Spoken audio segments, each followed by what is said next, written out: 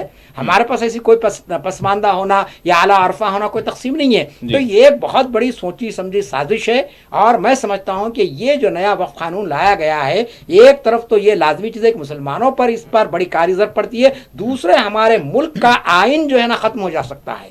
ہمارے ملک کے جو یعنی دستور کے اندر جو باتیں بیان کی گئی ہے اس کی اب کوئی اہمیت باقی نہیں رہے گی. ہم آپ سے یہ کہنا چاہتے ہیں کہ آپ کو کیا ضروری تھا کہ اس قسم کا قانون آپ لاتے؟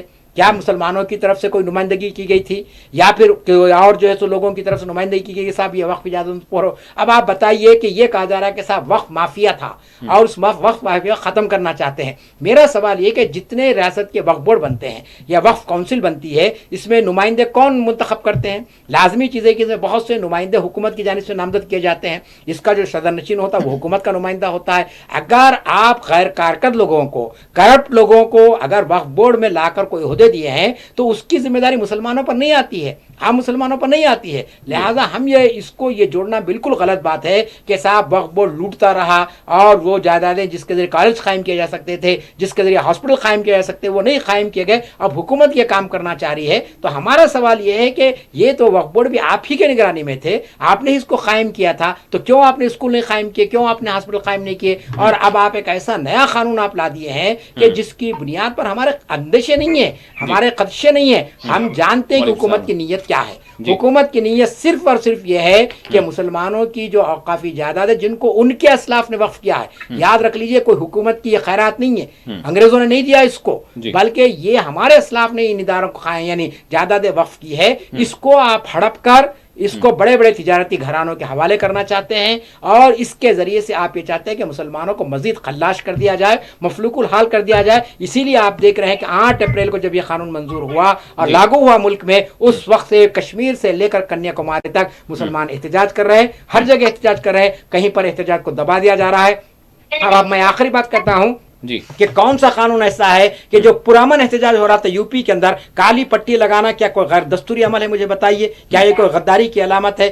آپ نے کالی پٹی جن نوجوانوں نے لگائی ان کو آپ نے جو ہے سو ارسٹ کر لیا اور ان پر مقدمہ دائر کر دیا, اور ان کے شخصی مچلکے کے لیے 2 لاکھ روپیہ آپ نے جمع کرنے کی بات کی ہے. تو یہ تو ایک تاناشاہی ہے آپ کی, یہ ایک ڈکٹیٹرشپ ہے کہ جہاں پر ظلم کے خلاف میں بھی ہم آواز نہیں اٹھا سکتے ہیں. ٹھیک ہے ناظرین, ہمارے ساتھ معزز مہمان مفتی محمد انوار احمد صاحب, اسلامک اسکالر, کنٹرولر ایگزامینیشن جامعہ نظامیہ حیدرآباد, وہ ہمارے ساتھ جڑ چکے ہیں. مفتی صاحب السلام علیکم. وعلیکم السلام ورحمۃ اللہ. بہت شکریہ آپ نے وقت دیا. مفتی صاحب, جس طرح سے یعنی اگر ہم دیکھیں وقف ترمیمی قانون کی شدت کے ساتھ مخالفت کی جا رہی ہے اور ملک کے مختلف حصوں میں احتجاج ہو رہے ہیں, یہاں تک کہ اگر شہر حیدرآباد کی بات کریں تو 19 اپریل کو دارالسلام میں کل ہند یعنی مجلس اتحاد المسلمین بھی ہے, لیکن آل انڈیا مسلم فضلہ بورڈ کے زیر اہتمام یہاں پر ایک احتجاجی جلسہ عام ہو رہا ہے جس میں لوگوں کو ترغیب دی جا رہی ہے کہ وہ شرکت کریں. اب میں یہاں پر آپ سے یہ جاننا چاہوں گا کہ ایک بحث تو یہ چل رہی ہے کہ یہ قانون جو لایا گیا ہے, سرکار کا دعویٰ یہ ہے کہ جو پسماندہ مسلمان ہیں ان کی جو ہے فلاح بہبود کے لیے, ان کے جو ہے ویلفیئر کے لیے ہم یہ لا رہے ہیں, اور جو وقف مافیا تھا اس کو ہم جو ہے اس سے ہٹائیں گے وغیرہ وغیرہ, ریفارمز کی بات, اصلاحات کی بات وہ کر رہے ہیں. اور پھر ان کا ایک بنیادی طور پر دعویٰ یہ بھی ہے, میں مفتی صاحب آپ سے جاننا چاہوں گا کہ اس میں کوئی یعنی جو عبادات ہیں یا پھر پرسنل لا ہے یا پھر مسلمانوں کے جو مذہبی تشخص ہے اس پر کوئی حملہ نہیں ہے. تو میں آپ سے جاننا چاہوں گا کہ یہ کہنا ہے, اب وہ جو کلکٹر ہے وہ تو نگران کی حیثیت سے کام کرے گا, تو آپ سے سوال یہ ہے کہ آپ اس کو کس طرح سے دیکھ رہے ہیں؟ ایک چیز ہو گئی. دوسری چیز, عام لوگوں سے آپ کیا کہیں گے کہ اس کو یہ برملا طور پر یہ کہا جا رہا ہے کہ یہ بھائی کیا واقعی جو ہے یہ مداخلت ہے یعنی دین میں, مذہب میں, اسلام کے حوالے سے یہ جو کچھ سرکار کی جانب سے قانون بنایا گیا ہے, یا پھر سرکار کے بقول بھیبیت کیا جا رہا ہے, ڈرایا جا رہا ہے لوگوں کو؟ جی السلام علیکم. وعلیکم السلام ورحمۃ اللہ.